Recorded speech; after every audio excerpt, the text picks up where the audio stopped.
नमस्कार दोस्तों, मैं Indresh Maurya super study zone पर सभी लोगों का स्वागत अभिनंदन है। आज हम लोग गोलमेज सम्मेलन के बारे में चर्चा करेंगे। तो सबसे पहले आता है प्रथम गोलमेज सम्मेलन। अब हम लोग देखते हैं कि यह कब आयोजित हुआ। तो यह 12 नवंबर 1930 से 19 जनवरी 1931 तक आयोजित हुआ और इसका स्थान है सेंट जेम्स पैलेस, लंदन। उद्घाटन करता है जॉर्ज पंचम और इसकी अध्यक्षता की ब्रिटिश प्रधानमंत्री रैमसे मैकडोनाल्ड और इस समय वायसराय हैं लॉर्ड इरविन। और इस गोलमेज सम्मेलन में कुल 89 प्रतिनिधियों ने भाग लिया। लंदन में आयोजित यह सम्मेलन पहला ऐसा सम्मेलन था जिसमें ब्रिटिश सरकार द्वारा भारतीयों को बराबर का दर्जा दिया गया। अब यहाँ से क्वेश्चन ये बनता है कि प्रथम गोलमेज सम्मेलन में किसने भाग लिया था।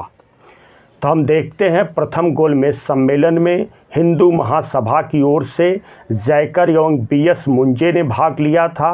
उदारवादी दल की ओर से CY चिंतामणि एवं TB सप्रू तथा श्रीनिवास शास्त्री ने भाग लिया। मुस्लिम लीग की तरफ से आगा खां, मोहम्मद शफी, मोहम्मद अली जिन्ना और फजलुल हक तथा मोहम्मद अली जौहर ने भाग लिया। सिख की तरफ से सरदार संपूर्ण सिंह ने भाग लिया। एंग्लो इंडियन की तरफ से KT पाल ने, दलित वर्ग से डॉक्टर भीमराव अंबेडकर ने। प्रथम गोलमेज सम्मेलन में 16 देसी रियासतों ने भाग लिया, जैसे मैसूर, बड़ौदा, भोपाल, पटियाला, बीकानेर, अलवर आदि। अब यहाँ से क्वेश्चन ये बनेगा कि जो प्रथम गोलमेज सम्मेलन हुआ इस किस मुद्दे पर चर्चा हुई और इसका क्या निष्कर्ष निकला। तो प्रथम गोलमेज सम्मेलन में मुस्लिम लीग ने पृथक निर्वाचन मंडल की मांग रखी। इसी तरह से डॉक्टर भीमराव अंबेडकर ने दलित वर्गों के लिए पृथक निर्वाचन मंडल की मांग रखी और भारतीय नरेशों ने भारत के लिए एक संघ की स्थापना पर जोर दिया, लेकिन उपस्थित प्रतिनिधियों में एकता का अभाव पाया गया। अब हम लोग निष्कर्ष देखते हैं कि प्रथम गोलमेज सम्मेलन में क्या निष्कर्ष निकलता है। तो ब्रिटिश सरकार एक अखिल भारतीय संघ का निर्माण करे, प्रदेशों में पूर्ण उत्तरदायी शासन व्यवस्था लागू हो और केंद्र में द्वैध शासन लागू किया जाए। अब यहाँ पर हम लोग देखते हैं कि प्रथम गोलमेज सम्मेलन में कांग्रेस ने भाग नहीं लिया और ना ही इसे कांग्रेस ने मान्यता दी। प्रोफेसर बिपिन चंद्र के शब्दों में कांग्रेस के बिना भारतीय मामलों से संबंधित कोई सम्मेलन वैसे ही था जैसे राम के बिना रामलीला का आयोजन। लॉर्ड इरविन ने बातचीत लायक माहौल तैयार करने के उद्देश्य से गांधी जी को 26 जनवरी 1931 को यरवदा जेल से रिहा कर दिया गया। फिर इसके बाद अन्य तथ्यों को देखते हैं। तेज बहादुर सप्रू एवं MR जयकर के प्रयत्नों से गांधी एवं इरविन के मध्य 17 फरवरी 1931 को दिल्ली में वार्ता प्रारंभ हुई। 5 मार्च 1931 को अंततः एक समझौते पर हस्ताक्षर हुआ, जिसे गांधी इरविन समझौता के नाम से जाना जाता है।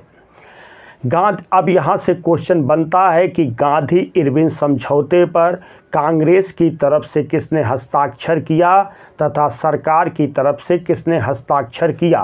तो गांधी इरविन समझौते पर कांग्रेस की तरफ से महात्मा गांधी ने हस्ताक्षर किया, जबकि सरकार की तरफ से लॉर्ड इरविन ने हस्ताक्षर किए।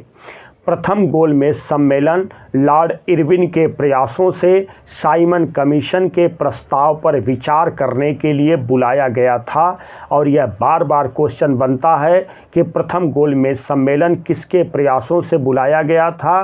तो लॉर्ड इरविन के प्रयासों से बुलाया गया था। अब हम लोग चर्चा करेंगे द्वितीय गोलमेज सम्मेलन के बारे में। अब सबसे पहला क्वेश्चन बनता है द्वितीय गोलमेज सम्मेलन कब आयोजित हुआ। तो 7 सितंबर 1931 से 1 दिसंबर 1931 तक। और इसका स्थान क्या है। तो सेंट जेम्स पैलेस और उस समय सम्राट कौन हैं? जॉर्ज पंचम हैं। वायसराय बदल जाते हैं। द्वितीय गोलमेज सम्मेलन के समय वायसराय हैं विलिंगटन और कुल प्रतिनिधि हैं 31 हैं और इस समय ब्रिटेन के प्रधानमंत्री हैं रैमसे मैकडोनाल्ड और इस समय भारत सचिव हैं शैमुअल होर, इस समय भारत सचिव हैं।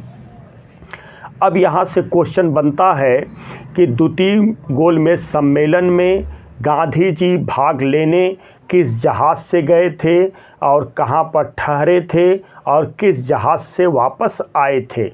तो द्वितीय गोलमेज सम्मेलन में गांधी जी SS राजपूताना नामक जहाज़ से सम्मेलन में भाग लेने गए थे तथा बेंसंटियाना नामक जहाज़ से वापस आए थे और उस समय गांधी जी किंगसले हाल में ठहरे थे।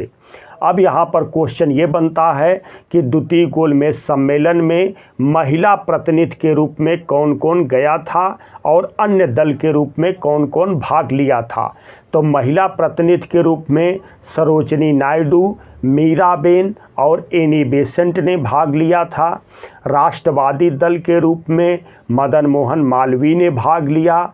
अन्य सदस्यों में महादेव देसाई थे, देवास गांधी थे, घनश्याम दास बिरला थे, मोहम्मद अली जिन्ना थे, आगा खां थे और डॉक्टर भीमराव अंबेडकर थे।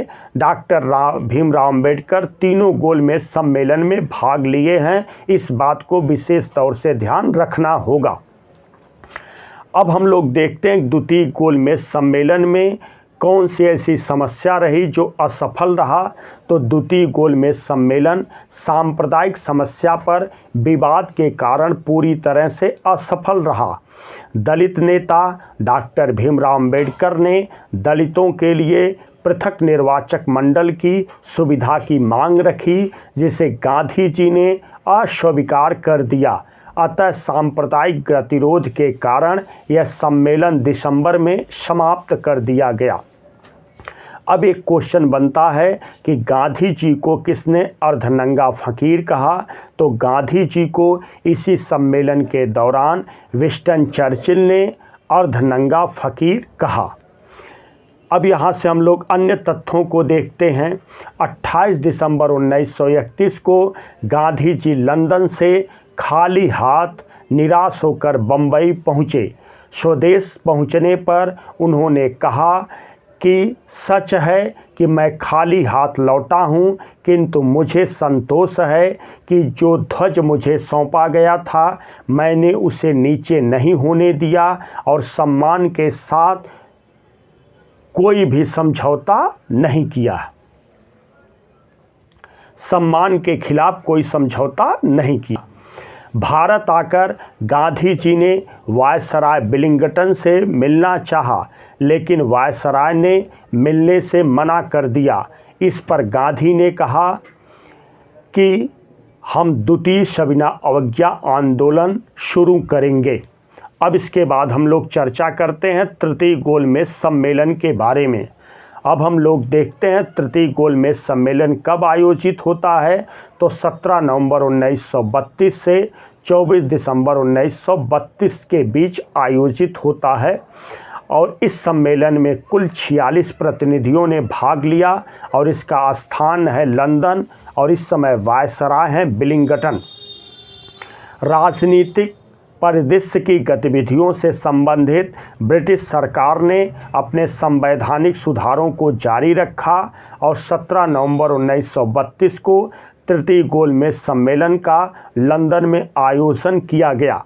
अब यहाँ से क्वेश्चन ये बनता है कि तृतीय गोलमेज सम्मेलन में गांधी ने या कांग्रेस ने भाग लिया था कि नहीं लिया था? मोहम्मद अली जिन्ना ने भाग लिया था कि नहीं लिया था? अंबेडकर ने भाग लिया था कि नहीं लिया था? तो तृतीय गोलमेज सम्मेलन में कांग्रेस ने भाग नहीं लिया। अंबेडकर ने तीनों गोलमेज सम्मेलन में भाग लिया है। मोहम्मद अली जिन्ना ने तीसरे गोलमेज सम्मेलन में भाग नहीं लिया है। 24 सितंबर 1932 को सम्मेलन समाप्ति के बाद श्वेत पत्र जारी किया गया। और इस श्वेत पत्र पर विचार हेतु लॉर्ड लिनलिथगो की अध्यक्षता में ब्रिटिश संसद की एक संयुक्त संसदीय समिति गठित की गई। इस समिति की रिपोर्ट के आधार पर शैमुअल होर द्वारा भारत शासन अधिनियम हेतु ब्रिटिश संसद में बिल पेश किया। ब्रिटिश सम्राट ने अगस्त 1935 में इस विधेयक पर अपनी सहमति दी। यह विधेयक भारत शासन अधिनियम 1935 के नाम से जाना जाता है। अब यहाँ पर एक प्रश्न विशेष करके महत्वपूर्ण हम लोगों को ध्यान देना होगा कि तीनों गोलमेज सम्मेलन वस्तुतः अलग अलग सम्मेलन नहीं था, बल्कि एक ही सम्मेलन की विभिन्न अवस्थाएं थीं जो 3 सत्रों में आयोजित की गई। यह राजनीतिक सुधारों तथा साइमन कमीशन की रिपोर्ट पर वार्ता करने के लिए इन तीनों गोलमेज सम्मेलन को बुलाया गया था। वीडियो को अधिक से अधिक लाइक करें, शेयर करें, चैनल को सब्सक्राइब करें। जय हिंद।